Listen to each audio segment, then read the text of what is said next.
ito? Ang mga pananaw at opinyon na ipinapahayag ng mga tagapagsalita at mga panauhin sa programang ito ay hindi sumasalamin sa polisiya o email. Oh, kapanik ka pa. Para sa pinakabago at makabuluhang impormasyon at kaalaman mula sa Ministry of Human Settlements and Development, narito na ang programang MHS Delivers. Hatid ng inyong mga tagapaglingkod na information officers na sina Salembay Abdullah at Juwayriya bin Emran Muhammad kasama si Hamsari Pala. MHS Delivers, sumasahin papawid upang maiparating sa inyo ang mga dapat ninyong malaman ukol sa mga serbisyong pabahay, regulasyon at hanap buhay para sa bawat pamilyang Bangsamoro. MHS Delivers sa pamumuno ni Minister Attorney Hamid Aminuddin Bibara at sa liderato ni BARM Chief Minister Abdul Rauf A. Makakuwa. MHS Delivers. MHS Delivers.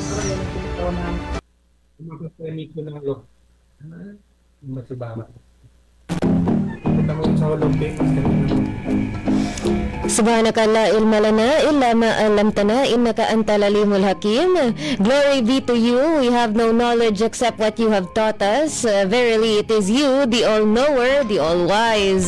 Assalamualaikum warahmatullahi ta'ala wabarakatuh. At isang magandang araw po ng Huwebes sa ating lahat. Ika-25 ng Setyembre, ika-3 ng Rabiul Akhir. Sa mga tagapakinig sa DXMS Radio Bida 882 kHz at sa mga nanonood ng live stream sa MHSD BARM Facebook page. Narito muli ang programang MHS Delivers na nagbibigay ng impormasyon at kaalaman mula sa Ministry of Human Settlements and Development ng Bangsamoro Autonomous Region and Muslim Mindanao. Ngayong araw na ito, makakasama niyo po ako, ang inyong lingkod Bangsamoro Juwayriya bin Emran Muhammad sa ating ika-239 na episodyo ng ating programa. Pero ngayon na on travel po ang ating mga kabalay na Atisal at Kuya Hamsi. Kasama po naman natin ang tatlong bisita natin from the Ministry of Environment, Natural Resources and Energy para talakayin ang ating topiko ngayong araw na ito, preservation of BARM's wildlife habitats. So hindi rin malungkot yung episode natin, alhamdulillah.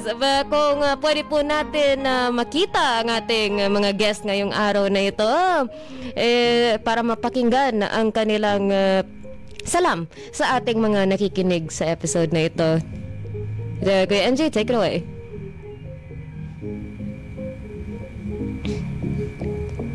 Nais niyo ba? No, yung guest natin. Yung guest natin. Yung guest natin ipakita. There we go. Alright.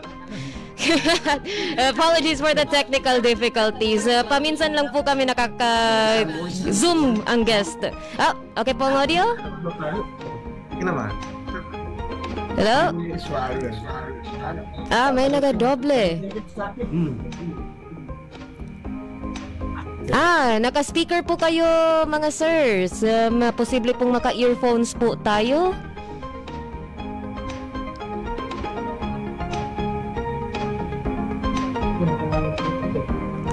Right, basta. Better? Alright. Okay, then ang ating guest ngayong araw na ito, tatlo po sila. Start po natin kay Sir Baharuddin B. Baulo, ang Chief ng Biodiversity Resource Management Division. Kasama si Sir Daton Kay Salipada, Senior Ecosystem Management Specialist na naging guest din natin dati. So welcome back po, Sir. And kasama rin po nila si Sir Nazrullah D. Pindaliday, Senior Ecosystem Management Specialist.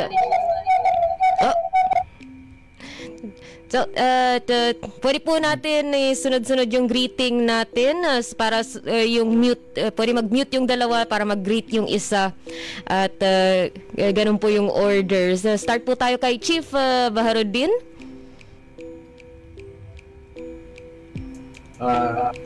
Assalamualaikum.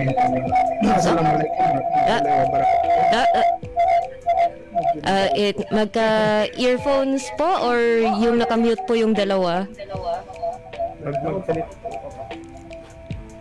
Pag magkatabi ka sir. Kaya marinig din po. Baka requirement po yung earphones para hindi mag-feedback yung ating audio. Hindi marinig ngayon, hindi marinig si Chief. Right.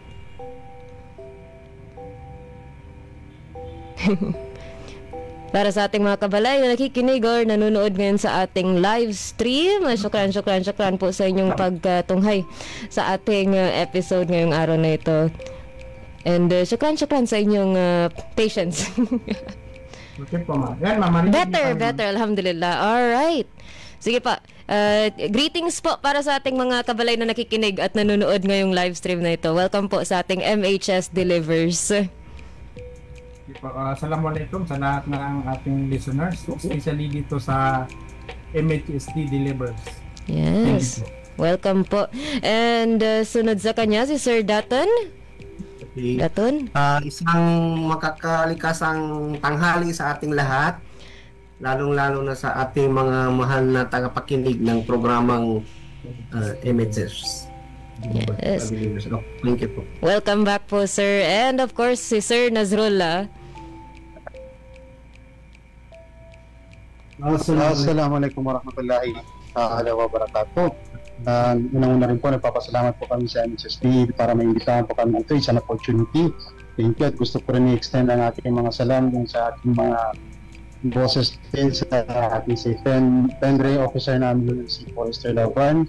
At saka kay salam din kay Senre officer namin sa Maguindanao del Norte, si Forester Faisal Yuakmag. At sa lahat ng mga nakikinig, makakalikasang umaga po sa ating lahat. Makalikasang umaga po sa ating lahat. Para sa akin, makatahanang umaga. So maganda itong parang last na narinig namin yung makalikasang umaga nung naging guest nga namin si Sir Daton. Ay, naging guest din namin si Ma'am si Ma'am Wilma. Wildana, na ginamit niya rin yung makalikasang umaga. So makatuwa marinig yung mga greetings ng bawat ministry at paano makapareho din yung intention na good morning yung gusto natin iparating. So with that, para sa ating mga kabalay, ating mga guests, Sir Baharudin, Sir Daton, Sir Nasrullah, babalikan po namin kayo sa dulo ng ating programa para sa ating highlight na talakayan. Inshallah, we will start 11:30 or 11:45 para sa ating talakayan para sa ating mga katanungan at kasagutan. So chill lang po, relax lang po at kami po ay magbabalik. Sa ngayon, tayo po ay dadako sa ating mga patalastas kung saan babalik tayo para sa ating balitaan and then ang ating segmentong IPH, Impormasyong Pambahay at Hanap Buhay, at ating HSF, ang Health and Safety First, bago of course ang ating MHS Discusses. Muli, ito pa rin ang programang walang ibang hinihiling kundi maggabay, magbigay ng tamang impormasyon na magagamit sa pagpapatakbo ng kabuhayan at pamumuhay hindi lamang sa rehiyon ng Bangsamoro kundi pati na rin sa ating mga kabalay sa labas ng rehiyon. Para mas lalong mapalaganap ang ating programa, i-like, share at mag-comment sa ating live stream. Pwede rin po kayo mag-subscribe sa ating MHSD BARM YouTube channel kung saan mahanap ang lahat ng nakaraang episodyo ng ating programa. Tayo po ay magbabalik para sa segmentong balitaan makalipas nitong mga paalala. Nais nyo bang magsimula ng bagong buhay sa bagong tahanan, lumipat sa bagong struktura at bagong komunidad?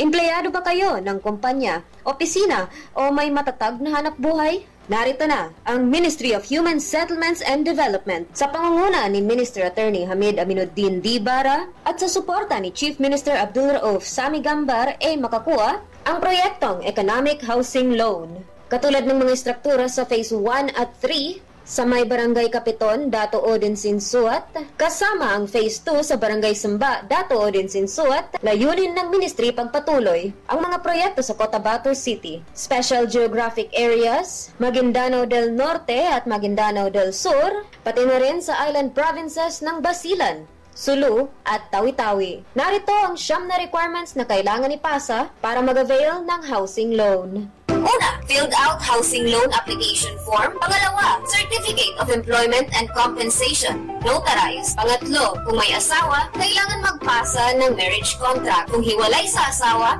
kailangan magpasa ng separation papers. At kung balo naman, kailangan magpasa ng death certificate of spouse. Pang-apat, payroll o payslip. Pang-lima, proof of billing. Pang-anim, 2 piraso ng 1x1 ID picture. Pang-pito, photocopies ng 2 valid IDs with 3 specimen signature. Kung may asawa, parehong 2 kopya ng IDs na may 3 signatures bawat kopya. Pang-walo, authorization letter na nagpapahintulot sa Pag-ibig Fund na imbestigahan ang beneficiary. At ang huli, pang-siyam, membership status verification slip.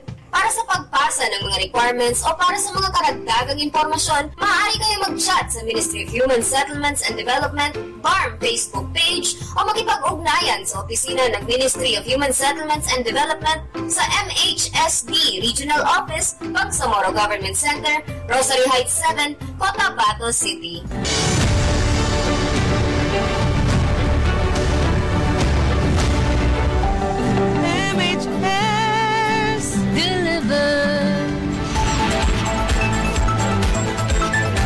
MHS Delivers na nagbabalik para sa segmentong balitaan. Ngayong araw na ito, meron po tayong 2 balita. Una sa kanila, MHSD nagbigay ng technical na tulong sa mga LGUs ng MDN ukol sa SIDRA integration sa CLUP.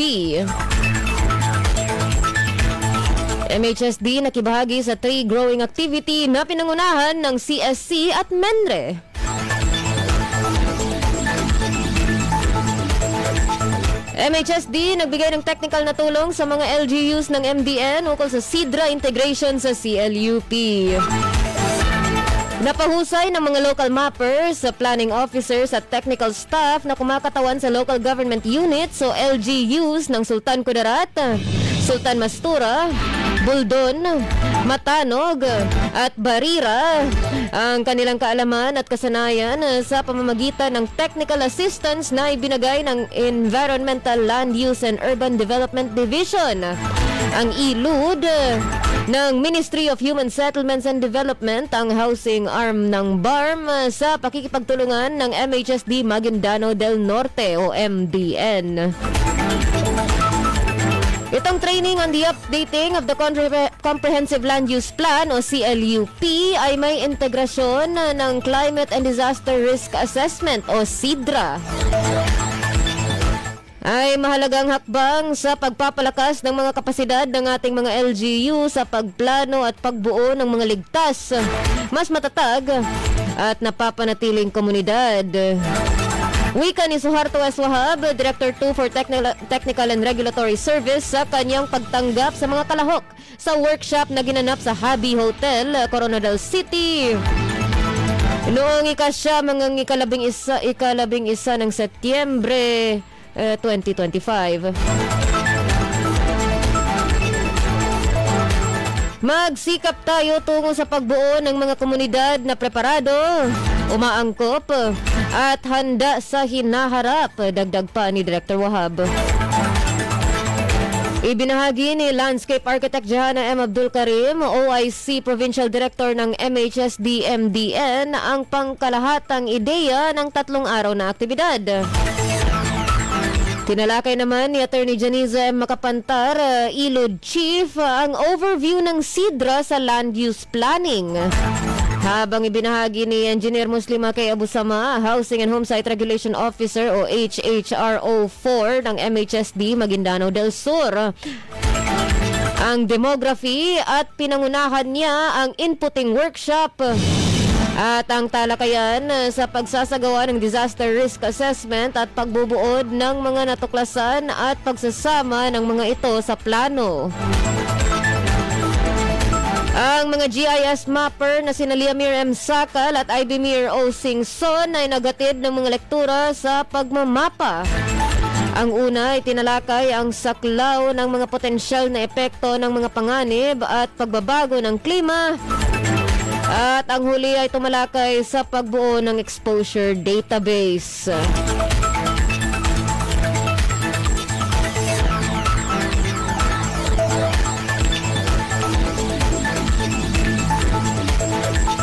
Para naman sa ating sunod na balita, MHSD nakibahagi sa tree growing activity na pinangunahan ng CSC at MENRE. Ang pagtatanim ng puno ay nag-aalok ng makabuluhang mga benepisyo habang pinahuhusay nito ang kalidad ng hangin. Pinipigilan ang pagguho ng lupa. Sinusuportahan ang biodiversity. Pinalalakas ang pakikipag-ugnayan ng komunidad at nag-aambag sa pagpapagaan ng pagbabago ng klima. Ibinahagi ni Dayang Sakinurin T. Sangkula, Human Resource Management Assistant ng Ministry of Human Settlements and Development, ang housing arm ng BARM. Pagkatapos makilahok sa pagtatanim ng mga puno sa Barangay Kataman, Gindulungan, Maguindano del Sur o MDS noong ika-16 ng Setyembre ngayong taon.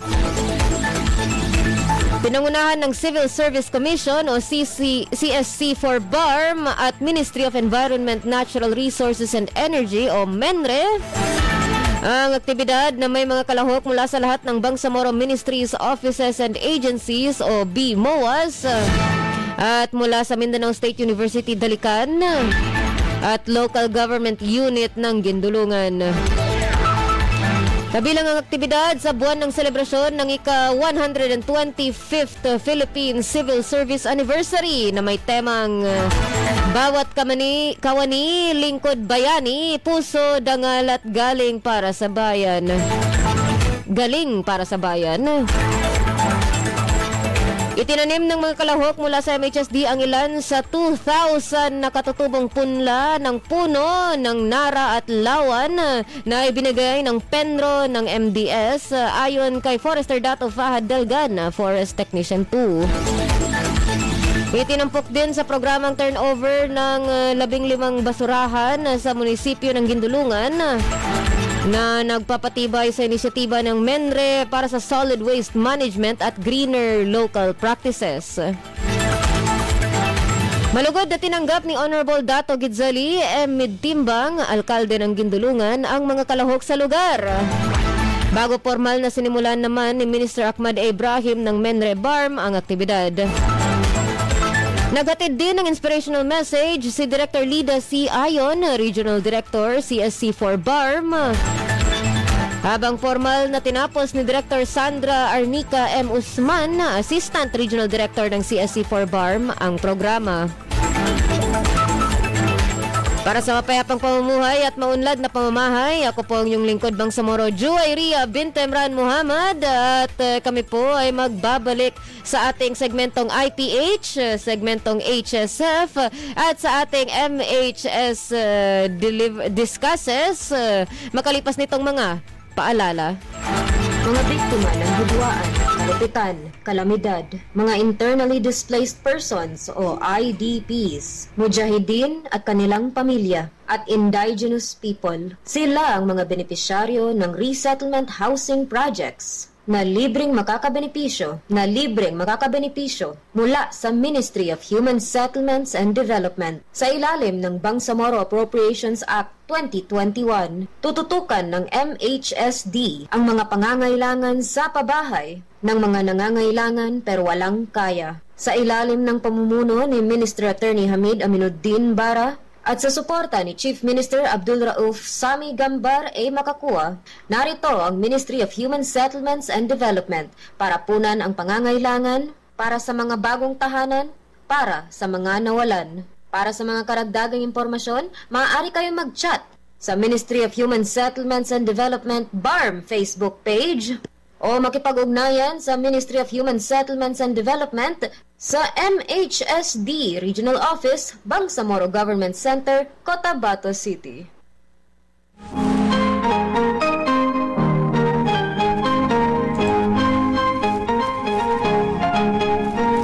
At At tayo po ay nagbabalik para sa ating IPH, Impormasyong Pambahay at Hanap Buhay. Pero before that, syukran sa ating mga nag-comment sa ating live stream. Gaya ni Kuya Anwar Dira Kim Jr. na sabing watching from Marawi City, Lanao del Sur. Na sinundan naman ni Sir Sid, si Sir Morsijir Sajeli, ang ating kabalay sa MHSD rin. Salam, watching from Davao, currently attending a contingency planning workshop with Sir Jalal. Salam, and syukran po sa inyong pag-comment. And of course, nandito si Kuya Farmers na sabing shoutout po. O yun, sinigaw ka na. Yun ang lakas ng boses ko ngayong araw na ito. Pero ngayong araw na ito, pag-usapan natin sa IPH ay ang Bagyong Paeng. Ang Bagyong Paeng na pagtatalagang globally tinatawag na Bagyong Nalge ay isa sa mga malakas na bagyo sa Pilipinas ng ika-16 at ika-4 na bagyo sa buwan ng Oktubre 2022 sa bansa.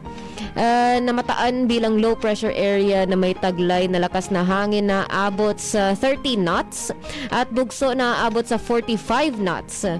Ang sistema ay kumikilos sa direksyon pakanluran sa bilis ng 6 km o 11 kilometers per hour. Higit sa 900 na diametro ang lawak ng bagyo na ito at kinanalasa sa malaking bahagi ng Timog Luzon, partikular sa Kalakhang, Maynila. Unang sinalo ng rehiyong Bicol ang bagsik ng bagyo na sumunod na tumahak sa lalawigan ng Quezon, Marinduque, Batangas at Laguna. October 30, ito lumabas sa PAR sa bahagi ng kanlurang dagat Pilipinas at naging isang Category Typhoon 1 sa bahagi ng Timog Dagat China. At marami din pong disgrasya sa ating lungsod ng Mindanao, nagdulot ng malawakang pagbaha ang lungsod ng Cotabato at lalawigan ng Maguindanao sa Mindanao. Marami rin ang mga kabahayang nasira sa lalawigan ng Sarangani at lungsod ng General Santos. Nakaranas ng mataas at malawak na baha ang Katimugang Luzon sa loob ng 24 oras na buhos ng ulan na may kasamang bugsong hangin, nagdulot rin ng kawalan ng supply ng tubig at kuryente sa mga dinaanang lugar ng bagyo. At hanggang ngayon na 2025 na, nararamdaman pa rin natin ang epekto ng Bagyong Paeng na ito. Pero kamakailan lamang nagkaroon po tayo ng agreement at approval na good news, alhamdulillah, naaprubahan po ang 100 pabahay para sa mga biktima ng tropical typhoon ng STS Paeng.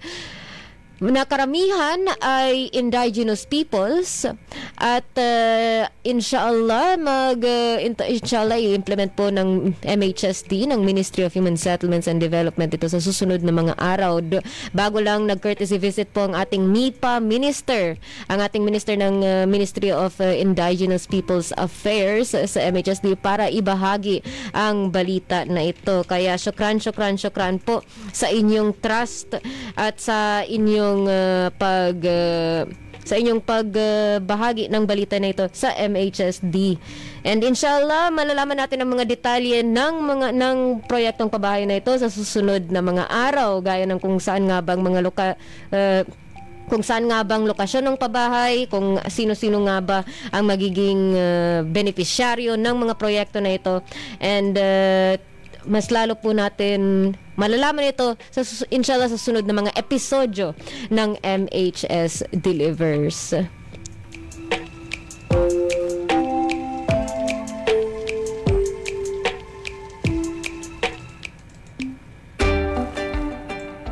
Samantala, para sa ating segmentong HSF,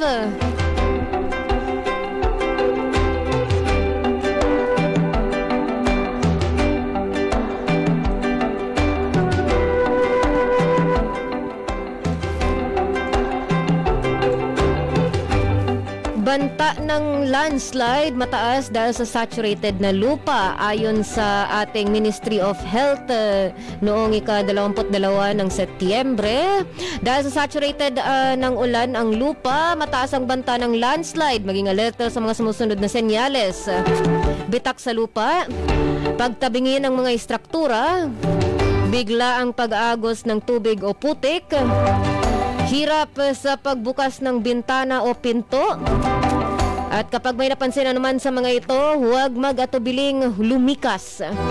Agad magpunta sa mas mataas na at ligtas na lugar na malayo sa maaring daanan ng rumaragasang lupa.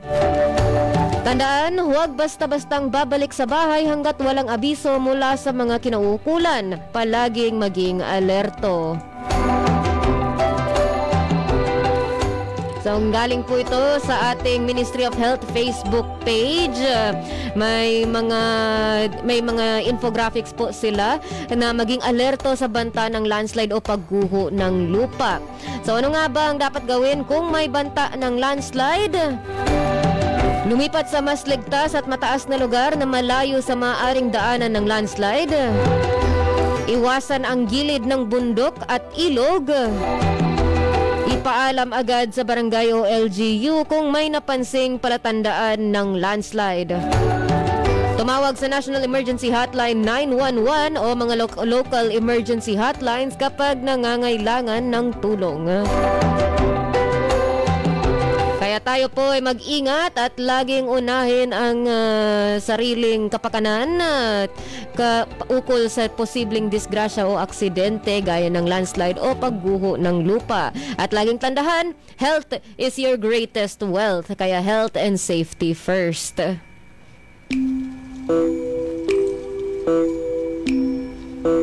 Waalaikumsalam din kay Okasha Bara. Syukran po sa inyong pag-comment sa ating Facebook Live.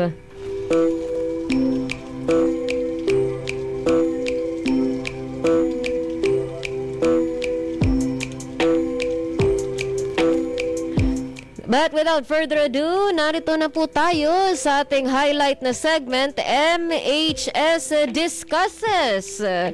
Malapit-lapit na po tayo sa ating dulo ng ating programa, kaya habain po natin ang talakayan.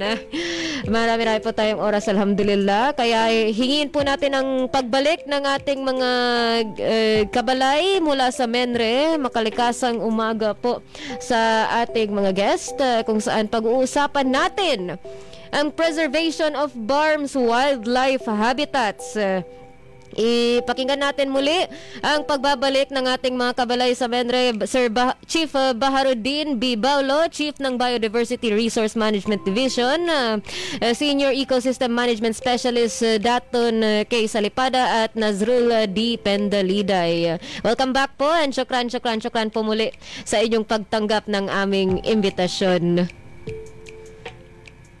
There you go. Alright then, chill muna ang start natin. Kumusta ang Menre po ngayon? Hello. Assalamualaikum. There you go. Yes? Okay. So again po, medyo choppy po yung connection ko. Doble po yung audio. Ingat po sa settings. Hello? Opo, ma'am. Sana nga po yung test niyo, ma'am. Kumusta po ang Menre? Kumusta po ang Menre ngayon? Okay.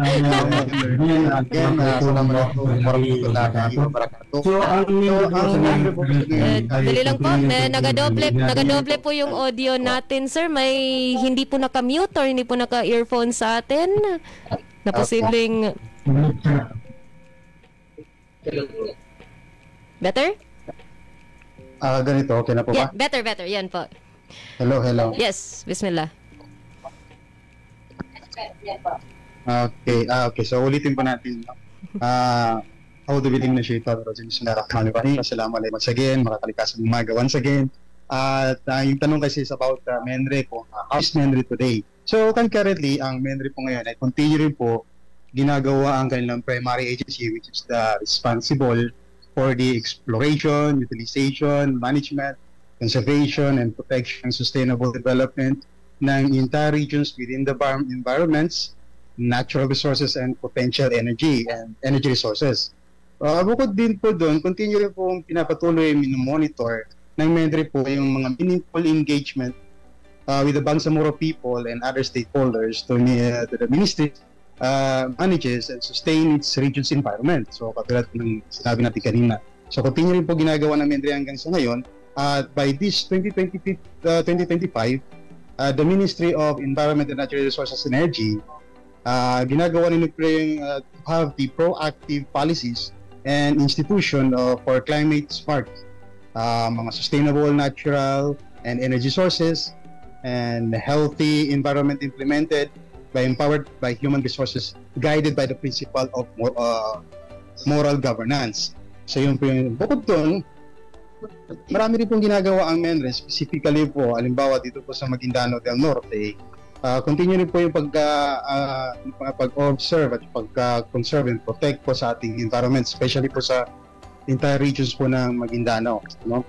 Hindi lang po dito sa Maguindanao del Norte, kung hindi buong province po yan ng BARM regions.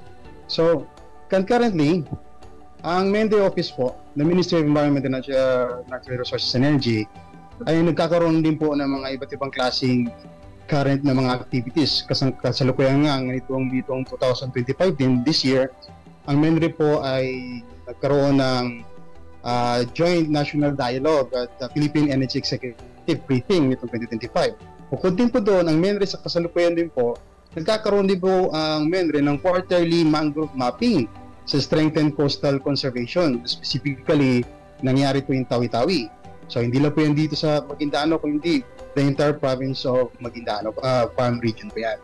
And kasalukuyan din po, nitong second quarter din po this year, nagkaroon din po ang MENRE ng World Mangrove Day within the region-wide. So, nagkaroon ng wide simultaneous tree planting. So nagkaroon yung last second quarter, if I was not mistaken.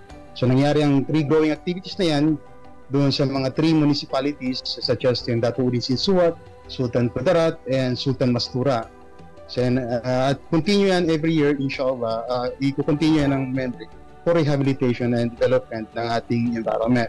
Kasalukuyan din po doon, ang MENRE sa ngayon din po, nagkaroon din po kami ng extends technical support sa knowledge sharing sa PRDP po, scale on orientation.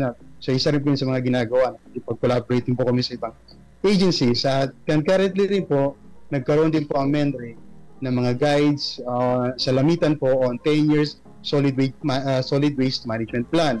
And then may ginawa rin po ang MENRE na katulad yung narinig po natin sa mga ibang klase ng mga balita na saan nagkaroon din po ang MENRE ng airshed establishment ay in Cotabato City sa Maguindanao del Norte to strengthen the air quality management. So far, yun po lahat na concurrent na ginagawa po ng ating opisina sa ngayon.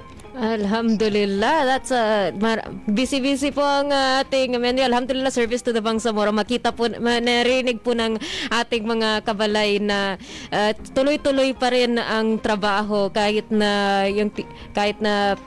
hindi siya laging, kumbaga, continuous lagi yung serbisyo sa ating mga kabalay. Alhamdulillah. So, rinig natin ang punong schedule ng MENRE. Kaya alhamdulillah na bigyan po ng oras itong interview na ito para mas lalong malaman natin ang mga serbisyo na ito. Pero sa mga serbisyo na ito, paano po siya nahulog sa MENRE? Ano po yung mga mandato ng MENRE na kaya kayo po yung focus sa mga ganong klaseng mga aktibidad?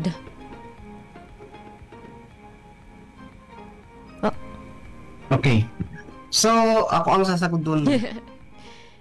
Yung si MENRE kasi is, ang legal basis namin ay yung pag-establish sa Bangsamoro Organic Law o yung Republic Act 11054, which grant the Bangsamoro government the authority to manage its own natural resources.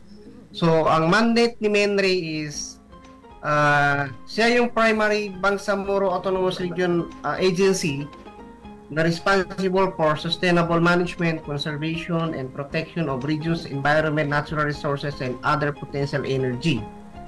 So, yung core responsibility ni Menre ay meron siyang 7 na services na may kanya-kanyang nakatoka. So, number 1 doon, si Land Management Services, na ang kanyang function is to oversee land surveys, titling, and records to provide accurate land information and ensure sustainable land management. Number 2 na services ni Menre is yung Forest Management Services, na ang kanya namang nakatoka sa kanya is to enforce policies for the conservation and sustainable development of Bangsamuro's natural resources, including forests, minerals, and other marine resources. Number 3 na services under kay Menre is yung EMDS or Energy Management Development Services, na ang kanya namang function is to manage and develop the region's energy sources, including renewable energy sources like solar power. This includes administering energy contracts and fostering energy security for the region. Number 4 na services is yung birds, yung biodiversity, ecosystem research and development services, na kanya namang functions is to manage and protect biodiversity and ecosystems within BARM, including its protected area. This involves wildlife conservation and research. Number 5 na services is yung EMS or Environmental Services, na kanya namang functions is to monitor the environmental compliance for the industries and businesses and enforce environmental laws, pollution control measures. Pinaka-example dito is sila yung nag-i-issue ng ECC, Environmental Compliance Certificate. So, number 7 is yung Geoscience Development, Geoscience Services, Mines and Geoscience. So, ang kanya namang function is to manage and disposition of mineral lands, develop mineral sources, and conduct geohazard assessment. So, lalo na pagdating sa inyong proyekto na may mga projects kayo, kailangan talagang dumaan sa maigting na pagsusuri ng MGS, kasi yung sa zoning baka mahulog siya doon sa mga hazards. Yes. So gaya ng yun yung gaya ng kaninang functions and mandate ni Menre. Yes, nag-share kami kanina ng mga do's and don'ts in case kapag may landslide or pagguho ng lupa, at ang isa sa mga highlights doon is huwag kayo sa gilid ng bundok or ng ilog, kasi yun ang pinaka-prone sa ating mga landslides. And alhamdulillah, mga pabahay projects namin at least talagang dumadaan siya sa masusing survey bago kami mag-decide kung saan yung pagtatayuan ng mga pabahay.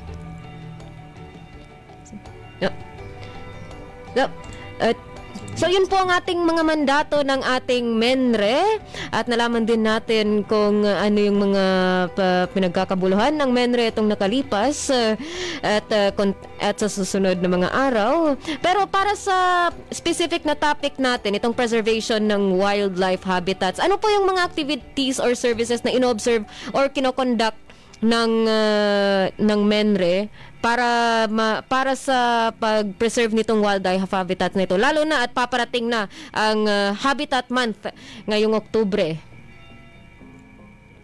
Okay, ma'am. Ako po yung sasagot. Up. Testing. 1, 2.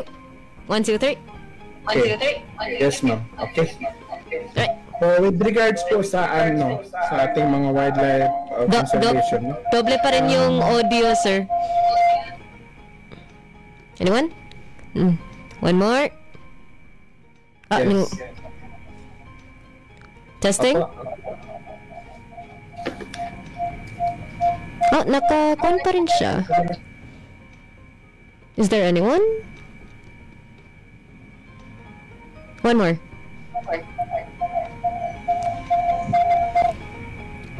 Good. Apologies for the technical difficulties. Inayos po namin live on stream. Try po natin hindi po yung headset, sir. Tapos mag-mute lang yung dalawang kasamahan ninyo, sir.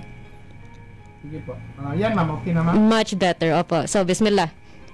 Ulit, yung tanong po, ano po yung mga activities or services na pwedeng gawin gagawin ng MENRE para sa preservation ng ating wildlife habitats, lalo na at paparating ang ating Habitat Month ngayong Oktubre? Unang-una po, nagpapasalamat kami sa pag-imbita sa amin para at least ma-explain namin kung ano yung mga serbisyo na ino-offer po ng MENRE.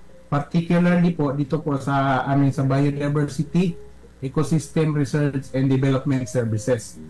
So aside po sa mga binanggit kanina ni Forester Nasrola, yung mga services po na ino-offer din ng MENRE, particularly sa wildlife, ino-offer po natin yung regular na wildlife permitting. May tinatawag po tayo na CWR or yung Certificate of Wildlife Registration, na kung saan yung mga wildlife enthusiasts kailangan nilang dalhin sa MENRE or kunan ng kaukulang papeles yung kanilang mga alagang buhay ilang. Kasi nakalagay po sa batas natin na walang tao or no person shall be entitled to possess a wildlife without proper permits. So, ang pangalawang permit po yung tinatawag nating local transport permit. Pag po ibabiyahin natin yung mga buhay ilang natin o yung mga wildlife, kailangan po silang punan ng local transport permit para hindi po sila maharang sa ating mga checkpoint. Kasi po ang mga kapulisan natin, actually dumaan yan sila sa mga training with regard sa mga confiscation ng mga wildlife. And then pangatlong permit po is yung tinatawag nating gratuitous permit or tinatawag nating GP, gratuitous permit. Ang gratuitous permit po ay binibigay po ito sa mga mananaliksik o yung mga researcher. Karamihan po nang nag-aabil dito yung mga estudyante natin na nagkakandak ng mga research para sa kanilang mga thesis proposal. Ang pinakasuki natin dito yung mga taga-MSU, CSU, mga nearby na mga university sa BARM. And then yung pangalawang services po na in-offer natin is yung wildlife rescue. Nagre-rescue po tayo ng mga wildlife. Kaya ang panawagan po natin sa ating mga tagapakinig, kung meron po kayong mga nakikitang mga wildlife na hindi na makalakad or napabayaan, tumawag lang po kayo sa hotline namin sa MENRE. Nandyan po sa ating MENRE page yung hotline para po ma-rescue natin yung mga wildlife na nangangailangan ng tulong. So, then pangatlo po na services na in-offer natin is yung wildlife releasing. Usually po yung mga nire-rescue namin, ina-assist pa namin yan bago namin sila pakawalan. So, nag-undergo pa yan ng gamutan kung kinakailangan. Minsan, dinadala namin sa mga vet, yung mga sugatan o yung mga hindi na makalipad na mga ibon o yung mga buhay ilang na nangangailangan ng first aid. Parang may maalala ko dating kwento sa MENRE na may nag-report ng parang pawikan na nahanap. Yes. Tapos kayo po yung gumawa ng proseso na ipa-check up siya and then ipabalik siya sa dagat. Was it in Tawi-Tawi? Yes po, ma'am. So yun po isang sa halimbawa sa mga nabanggit ni Sir Paulo. Alhamdulillah. Ngayong 2026, we are proposing for the Wildlife Enforcement Officer na ilalagay natin sa ating mga airport. Kung saan sila po yung parang haharang sa anumang mga wildlife na pwedeng ilabas sa ating jurisdiction sa BARM. Na kailangan mabigyan ng permit bago po siya mailabas sa ating jurisdiction. Magandang panangga siya for animal trafficking. Opo. Part po yun ng animal trafficking natin, yung pag-propose natin ng mga wildlife enforcement officer sa ating mga... Actually, ngayon ang proposal pa lang namin is doon sa airport. Pero gagawin din natin ng paraan paano natin malagyan sa mga seaport natin gaya ng Pulyok. Alright. At i-clarify lang po namin, sir, ano po ang, para sa mga kabalay natin na baka hindi pa medyo, para din sa akin actually, ano po ang considered na wildlife? So definitely domesticated ng mga pusa, mga aso, ano po yung considered na wildlife na kailangang i-report sa MENRE na hindi dapat siyang parang basta-basta lang gawing alaga? Yeah. Anything that is living in the wild, ma'am, actually, alam naman natin yung mga domesticated, gaya ng mga pusa, aso, mga manok. Labas po yun. Pero yung mga... Yes, ma'am? Oh, yung manok na ano ko. Siguro livestock naman yun, mga kalabaw, mga... Okay. The livestock na yun siya. Pwede, makonsider na siya as... ano ba yan? Domesticated. So yung mga ibon natin, ma'am, actually marami tayong mga wildlife na listing kasi hindi ko lang nadala. Sige lang. Aside doon sa mga wildlife na hindi pwedeng kuhaan ng mga permit, yung mga nakalagay sa listing ng endangered species, gaya ng mga Philippine eagle, hindi po yan pwede kuhaan ng permit. Kahit po nahuli sila, tapos dinala sa MENRE, kuhaan ng permit, bawal po yun kasi nga na-under siya sa kategory ng endangered species. So kailangan pakawalan talaga sila. Kailangan po silang ibalik sa kanilang natural habitat. Alright. Then, sa mga... Meron Yes. Ano na lang po ang aming MENRE page. Yes. Doon po namin pinopost yung mga ginagawa namin ng mga rescue at saka mga releasing ng wildlife. At saka doon din po malalaman yung mga information paano po tayo maka-avail ng mga permits with regard sa ating mga buhay ilang or yung wildlife. Yes, alright. So kung kayo po ay may nahanap na wildlife na hindi kayo sigurado kung pwede nyong alagaan or hindi, dumiretso po kayo sa pinakamalapit na MENRE office. Alright. At may mga iba pa po kayong mga activities or services na gustong i-share, sir? Okay, ito mga kasama ko, ma'am, baka mayroon silang rejoinder sa sa sinabi ko. Yes. Sir Naz, Sir Daton? Ingat po sa... po siguro, mauna. Sir, so gusto ko rin nga po pala i-share. Ingat po sa mute button natin, sir. Continuation po ng rehabilitation po ng para bukod po doon sa mga wildlife na nire-rescue po natin, pinakonserve po natin at proteksyonan. Ang MENRE po rin ngayon, specifically dito po sa Maguindanao del Norte, nag-provide din po kayo ng mga seedlings para magkaroon po tayo ng rehabilitation and planting growing activities.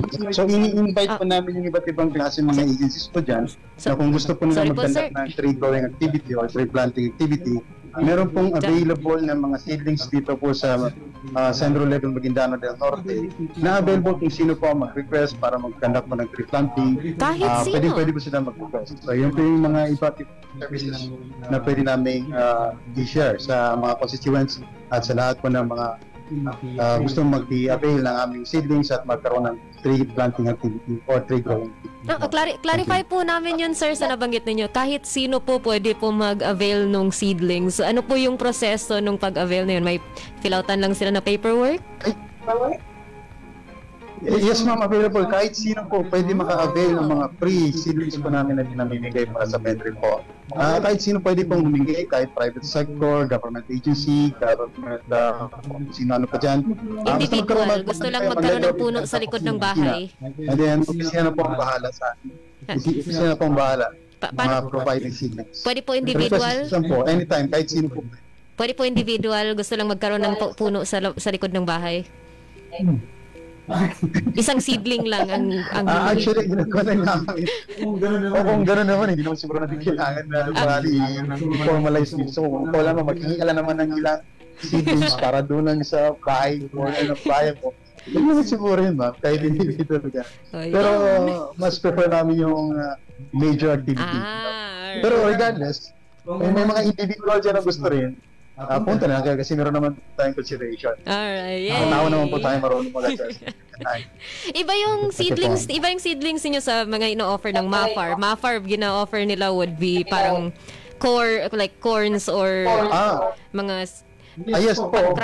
Ang kaibahan po namin sa MAFAR, sila po ay naka-focus po sila sa mga crops at saka sa mga fruit-bearing trees usually. So yun po sila. Sa amin naman po is yung mga non-fruit-bearing trees. Naka-specific po kami sa mga timber products po. Katulad ng mga nara, pitong, yakal, baktikan, gemilina, teak, mga Tictona grandis, yung mga ganun po. Medyo iniiwasan na rin po namin yung mga invasive species. Invasive species? Kasi may mga discrimination na po sa mga private sectors na iniwasan na po namin yun kasi nagkakaroon po ng mga issues sa iba't ibang klaseng mga taong concerned sa environment. Sabi nila, which is totoo naman din po, yung mga invasive species ay nagkakaroon po sila ng imbalance sa ating standard o sa native ecological balance po ng ating region. So kapag pinapasukan po natin ng invasive species or mga exotic species, nasusuppress po yung mga native species natin. So tama naman po yung iba't ibang sinasabi nila doon. Kaya ngayon po sa Mendro, ginagawa na po namin ngayon, na-prioritize namin na kapag rehabilitation po yung purpose, native species po talaga yung pero kapag meron mga private sector dyan ng mga lupa na gusto nila magkaroon ng mga timber production, ang ibig sabihin gagamitin ng kahoy for production, gagamitin for construction, for whatsoever, na pwede namin ibigay yung mahogany. Kasi since mahogany, although exotic siya, fast-growing kasi, better siya sa timber production. Pero kapag rehabilitation, donate natin yung ating environment sa Bangsamoro. Alright. Then, isang magandang example nito is yung nakalipas lang na tree growing activity ninyo with CSC. Nag-participate din doon ng MHSD na I believe yung mga mga tinanim doon was nara pati, hindi ko ma-pronounce yung isa ng mabuti. Lawan? Yes po. Karamihan po ng mga tinanim doon, ma'am, noong panang civil service, mga nara po talaga karamihan. At saka mga iba't ibang mga fruit trees rin po katulad na rambutan niya at saka yung paborito ko yun. Nakalimutan ko rin. Pero inshallah in the future may mga rambutan trees kaming dadaanan sa kalsada. Hindi talaga namin sinali yung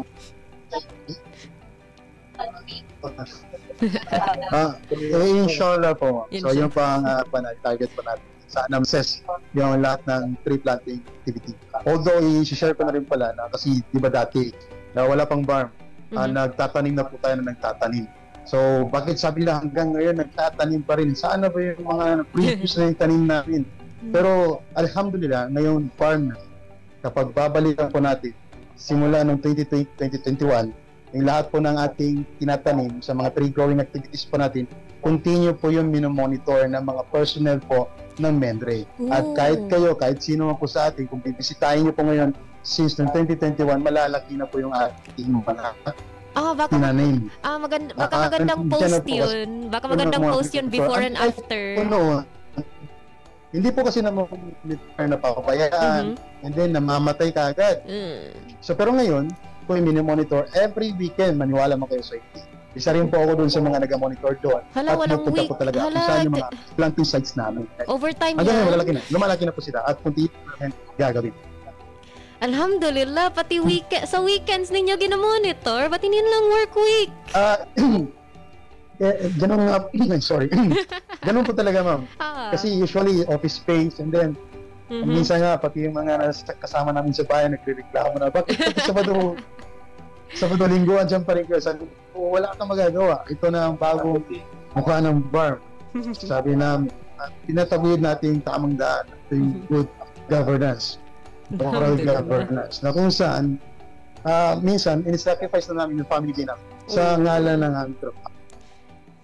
Kaya kahit Saturday, Sunday, kasama po namin ang mga Palaw Rangers, ating mga combatants po natin, na gamito every Saturday, Sunday.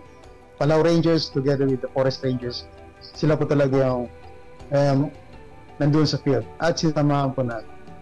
Alhamdulillah. Well, pagpalain Bangsamoro, kita mo pati weekends nila para ma-monitor ang progress ng ating tree growing is is pag nakikita natin ang dedication para sa serbisyo sa Bangsamoro.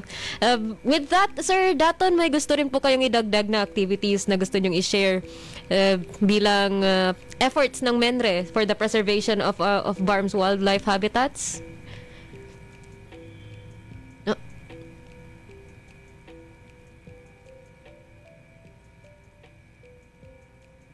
Yes, sa amin naman, is yung water shed ang aming minamanage. Diyan sa may, lalo na yung sa may Dimapatoy area. Kasi kailangan natin silang protektahan dahil diyan yung source ng drinking waters ng Cotabato City and nearby municipalities. So, may mga programs na kami na kinakandak para ma-sustain yung existing vegetation dyan sa Dimapatoy. Pusan mo na rin. Bali, yung last is Sir... Sir Paolo? May gusto rin... na-mute pa rin po si Chief? Yan, okay. There go. Actually, ma'am, nasabi ng mga kasama ko lahat na gusto nilang sabihin with regard sa sa mandate ng aming division. With regards naman po sa mga ibang mga services, pwede po sila makipag-ugnayan sa ating ministry para po malaman nila yung mga iba't ibang serbisyo na ino-offer ng ating ministry. Alright. Thank you po. Yes, thank you rin po masyado sa inyong tatlo, Chief Paolo, Sir Daton, Sir Naz, sa inyong oras at pagbigay ng inyong kaalaman tukol sa mga activities ng MENRE ukol sa preservation ng BARM wildlife habitats. At may aside po dun sa lahat ng nabanggit ninyong activities and nabanggit ninyong services, gaya po ng sabi ni Sir Paolo, paki-follow po ang ating MENRE pages, MENRE website para sa further information at kung may karagdagang po kayong katanungan, pwede niyo po ipadala ang mensahe sa ating Facebook pages pati website. So bago po tayo maghiwalay sa episode na ito, pwede po namin marinig ang inyong closing message, ang inyong paalam sa ating mga kabalay na nakikinig at nanonood ng live stream. Sino pong gustong mauna? Okay po, ma'am. Unang-una po, nagpapasalamat po kami sa MENRE sa pag-imbita sa amin sa programa ninyo na MHS Deliver. Thank you po. And on behalf of the Ministry of Environment and Natural Resources or the MENRE BAR, through the leadership of our Minister Ahmad Ibrahim, we would like to commend and congratulate the MHSD or the Ministry of Human Settlement and Development for this program that delivers the latest updates and information para sa ating mga constituent, most specifically sa BARM area, no? We in the Biodiversity Ecosystem Research and Development Services or the MENRE as a whole, we believe that environment is the foundation of human life, no? And a healthy environment is essential not only for human survival but for the well-being of all living things. Yan po yung pinakang foundation ng ating environment. Na ang pagprotekta po sa ating environment ay isa pong shared responsibility. Hindi lang po ito responsibilidad ng gobyerno, bagkus ay responsibility po natin itong lahat. Kahit po sa maliit na paraan gaya po ng pagre-recycle or pagre-reuse ng ating mga basura, yan po ay mayroon ng malaking impact sa ating environment. Gaya ngayon na medyo nauuso na yung mga baha, so yan po yung mga nagka-clog sa ating mga kanal, no? Considering po na ang geographical location ng Pilipinas ay prone po tayo sa bagyo, so therefore prone din po tayo sa baha. So ibig sabihin, yung Pilipinas, prone tayo sa iba't ibang kalamidad. So pangalawa, especially sa MENRE, we advocate planting more trees. Kasi nga yung trees natin, they absorb more carbon dioxide and they produce more oxygen. So yung pagtatanim din po, isa din po yan sa nag-mitigate ng climate change. So again, sa pangkalahatan ng MENRE, remind us that a small action can transform the world tomorrow. Together, we can protect our planet for the future generation. Thank you po. Thank you, Chief Paulo. Sir Naz, Sir Daton, may gusto rin po kayong magpaalam sa ating kan? Okay na? Alright. Ma'am, okay lang po ba? Yes, of course. Gusto ko lang sana i-shout out yung mga ilang estudyante from Cotabato State University, from the College of Forestry. Kasi shinare ko po kasi itong live feed nyo po sa Facebook ko po na marami nag-comment at tumitingin po ngayon sa live po natin. Kaya gusto ko sana pag-i-shout out lang po yung mga ilang estudyante from College of Forestry from the Cotabato State University na nanonood po sa atin. Thank you. Thank you sa pag-share. Thank you rin po sa lahat ng nanonood, nag-iwan ng comment, nag-like at nag-heart ng ating episode. And Sir Daton, may gusto rin po kayong i-share?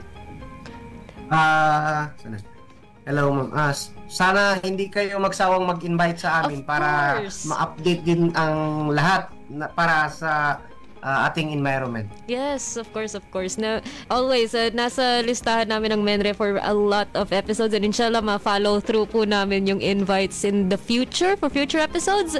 But for now, dito na po nagtatapos ang ating programang MHS Delivers. Ulit, syukran po sa ating mga guests ngayong araw na ito, Chief Paulo, Sir Daton, Sir Naz, sa inyong oras at kaalaman na ibinahagi sa ating mga kabalay nakikinig sa radyo at nanonood ng live stream.